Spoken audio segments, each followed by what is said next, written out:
Good morning, everyone. It's Wednesday, November 26th, and you are live with me if you're here at 7:30 a.m. You morning warriors, I love having you along. I am looking forward to today. I'm looking forward to this weekend. I have told you in the past, Thanksgiving is one of my favorite holidays. And we'll be talking a little about this little wonderful holiday. Good morning, everyone. Glad you're along with me. It's kind of overcast here in central West Virginia. A little bit of rain here and there. I understand from the weather people, if they are accurate, it's going to turn colder today as the day goes on, and be pretty cool the next couple days, and that's okay. It doesn't sound like there's going to be snow, which would be okay with me over Thanksgiving. But anyway, it's going to be a great weekend. I'm looking forward to it. There's a lot of things I like about Thanksgiving. And I don't think I'm going to do a Thanksgiving podcast unless I change my mind, which could happen. But I might just come on and read about what Thanksgiving is. But I'm going to talk a little bit about it this morning. Good morning, Donna. I think that 7:30 has been good for you, Donna. I'm starting to get that feeling that you're able to come together at 7:30. So good morning. I know a lot of people are busy, and so they're running around doing a zillion different things this weekend. But man, I tell you, I'm excited about some of the stories I got. Good morning, Tom. Nice to have you along. So let's talk a little bit about Thanksgiving. It's tomorrow. This is Thanksgiving Eve, as you know. And so an exciting day as we look forward to Thanksgiving. For whatever reason you look forward to Thanksgiving. It could be food, which is right at the top of my list. Take a little bit of time sometime in Thanksgiving. And good morning, sweetheart. Better known as Chris. It could be that take a moment sometime this weekend to be a little thankful, for what you have and how great things are going. Good morning, Deborah. It looks like we have some morning warriors today. That's good. Good. So anyway, let's talk a little bit. I got a little bit of facty kind of stuff about Thanksgiving I want to share. Okay, nearly 82 million Americans are expected to travel 50 miles or more over this weekend. So that's a chunk of people on the highways. Now, 73 million are going to be traveling by car, and about 6 million will be flying approximately, okay? Now, Thanksgiving became an official national holiday in 1863 when Abraham Lincoln established a day of thanks. So it is a national day of thanks. People call it all kinds of things like Turkey Day and this, but it is the National Day of Thanks. And so, that's what we need to do. We need to be thankful. About 94% of Americans say they will celebrate Thanksgiving. I don't know what the other 6% are going to do, but that's what we're going to do. About 87% are going to serve turkey. So while there are people doing ham and turkey and this and that, the majority of people still stick with traditional turkey on Thanksgiving. And some of the classic sides, mashed potatoes, gravy, stuffing, rolls, those are kind of widely nationally. Now there's other things regionally that they do, but those are pretty much a national choices. Now the cost of a traditional Thanksgiving dinner for 10 is about $55.18 or $5.50 per person. So it's still a great deal. And for the third consecutive year, the prices have actually gone down 3 years in a row for the average Thanksgiving dinner. And I don't know if that's competition where people are cutting their costs or whatever, but the good news is it has been going down. This is the third year in a row, which I would, not a guess, but I think that's pretty interesting. Now, some of the last minute buys in 2024. Yeah, I know we're going to have turkey. Chris says we're going to have turkey and ham, and I'm all in on that. I'm definitely supporting that decision at our house. So anyway, some last minute things in 2024 that were bought. See if you can figure these out. Thermometers, to get that turkey or ham right. Cake pans, because there's lots of desserts at Thanksgiving. And measuring cups, because people want to be accurate. We'll talk a little bit more about accurate in a few minutes. And of course, the favorite dessert, still number one for forever. Yeah, looks like I'm going to be at work tomorrow morning making the ham. Then still number one dessert, as everyone can guess, is pumpkin pie.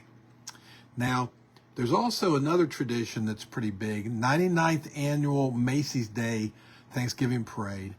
And millions and millions of people will watch that because it's kind of a tradition in a lot of homes to watch that. And I'd say it will be on the TV in my house. Well, Thanksgiving's good. All the food's good. But you know what? AI is messing things up again. This time it's Thanksgiving. Or more accurately, Thanksgiving dinners. Okay? And I'm not happy about it. Yep. Good idea, Donna. Just in case you have someone that would rather have ham or turkey, you got to have both in large settings, I think. But, I understand people that don't do that, but boy, I love it. Okay, so why is AI messing Thanksgiving up? Well, recipe bloggers say that AI-generated summaries and recipes are distorted. And people are finding them online, and they're thinking they're the original when they're not. So what it's doing is it's damaging not only the businesses that rely on, this kind of stuff, but also it's destroying meals because these recipes are wrong. I mean that's awful. AI, shame on you. So the bloggers out there are warning everybody. Really be careful when you look for recipes online this year and try to stay away from the AI generated ones because they're out there and, let's face it, they're threatening all these people that make a living on online recipe bloggers and things, threatening their livelihoods because all this stuff is happening and they don't have any control over it. AI just picks stuff up and throws it out there. So let's be careful out there, friends, this year when you're looking for recipes. Now, the U.S. government on Thursday released a new crash test dummy design. Okay, so they're redesigning the test dummies. Okay, now it's a design that's not happened yet, but it's been advocated because it will make cars safer for women. The crash dummy that they've been using is male-oriented. Now, the Department of Transportation says they are considering using a new dummy on their 5-star crash things, okay, once the final rules are adopted. Now, why is this important? Now, this is a statistic that I did not know, but this is the reason that it is important. Women are 75% more likely to be injured in head-on crashes than men. And they're 17% more likely to be killed in a car crash than men. But we're still using men dummies. Now, I understand the philosophy behind using men as dummies. I mean, we do tend to steer that way, some of us men. But it's time to bring out the women dummies for the safety of the women. We need to bring out some more women dummies so we can get them safer. I better move right along from that. Rush Hour 4 is coming. Yes, if you're a Rush Hour movie fan, Paramount will be distributing the newest installment of the buddy cop type series.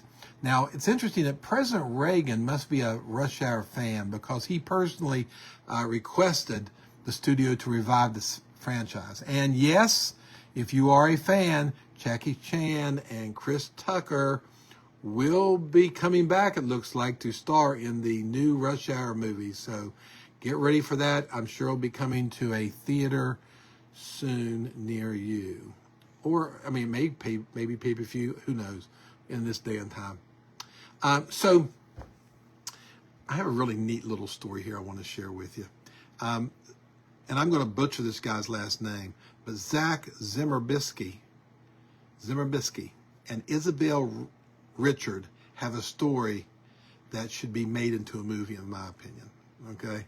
Now, in 2018, both of them experienced severe head injuries that lead to comas. So they both were in a coma in the same hospital. Zach got his playing football, and Isabel got hers in a car accident. They were both in comas. So the first time they ever met was when they woke up in the hospital from comas, and they both woke up. And then, of course, they had their families there. They were excited because they were young people. I mean, obviously, he was playing football field, probably high school. I didn't look that up. And so, they had their families there rejoicing. So that while they did get a chance to meet in the hospital, they kind of went their separate way. But, years later, i.e. now, they reconnected. Now they're engaged. So their original thing together was being in a coma in a hospital. Now they're engaged. That's a true love story, and it's a true story. A love story. Got to be made into a movie. Somebody pick that thing up.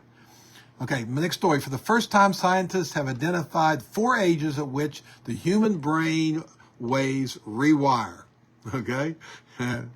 Okay, so ages 9, 32, 66, and age 83. That's when they rewire themselves. The result is 5 distinct stages of human brain development. Now, researchers studied 3,800 people, roughly, from babies to age 90, using MRI, diffusion, and scans, and all kinds of things to move, make the brain move. So this is what they saw. At age 9, childhood, the gray matter is expanding rapidly, increasing extra, just super fast. At ages 9 through 32, they called it adolescence. The white matter continues to grow, and performance improves, cognitive performance and things like that. Now, the age 32 through 66, they call adulthood, the brain kind of stabilizes, okay, from 32 to 66. The personalities kind of stay the same. The intellect, pretty much doesn't change. You kind of it kind of cruise control from 32 to 66. Now, at age 66, the activity is starting to concentrate and doing subvites. So it's kind of starting to go down, but not much as it starts going through the processes, but it's starting to go down. And at the age of 83, it is definitely, it speeds up a little bit in its downward trajectory. So that's what they found. Now, these findings suggest, simply, there is, what it suggests different than what we've always known is that, what the common theory was that your brain, your intellect would go up to a peak, kind of go up to a peak and then start down. This suggests that it's not so much that way, but it's in cycles, which is different than what what has been commonly thought. Now, I'm going to tell you what I think of this. Okay, the 5 stages may be somewhat accurate, but I think the times that the age can vary a lot by how you live your life. So I think that there may be stages, but I think the age numbers vary a lot based on the person and how they live their life and what they do with their life. And I do believe that if you keep your mind working on things that are complicated a little bit, some of games, are for example of that. So games that, puzzles, things that make you exercise your brain, I think that your brain will probably work a lot better longer. Okay, my next story is a wonderful story. Spatial needs can't stop these kids from being a cowboy. Let me explain. Rodeo Day Camp, hosted by a cowboy whose son was born with Down syndrome, Donnie Perry started the Little Partners Rodeo. It can treat 30 children ages 4 to 17 with an all-day event at one time. Cowgirl activities organized. This is organized by the Exceptional Needs Network. It's a nonprofit. I don't know a lot about that group, but the child can ride ponies, practice their lassoing skills, and test their balance on a mechanical bull. Okay? And Perry says it's hard to find things that they can do and can be safely and have fun. And this is an example because, of course, they're monitored through this whole process. He also said everybody wants to be a cowboy or cowgirl once in their life, and that is true. As everyone on here knows, once upon a time you wanted to be a cowboy or a cowgirl. Hopefully the men on here wanted to be a cowboy, and the women on here wanted to be a cowgirl. That's kind of the idea. But this is giving an opportunity for those kids, for a dream to come true, And so they're able to try a lot of new things, and that's pretty neat. And, a lot of that stuff can be hard to get a chance to learn to lasso. Now, I don't know if you've ever tried lassoing. Most people somewhere along the way have picked up a rope and tried lassoing. And I want to tell you, it's tough.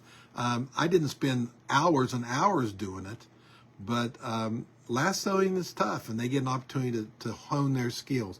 And some of them get pretty good at it.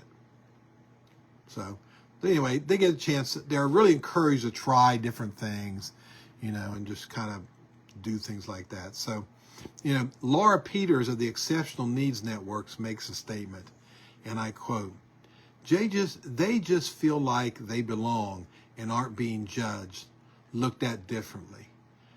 They're just being themselves, and that's all we ever want. And that is what we want. We want everyone to be able to be themselves.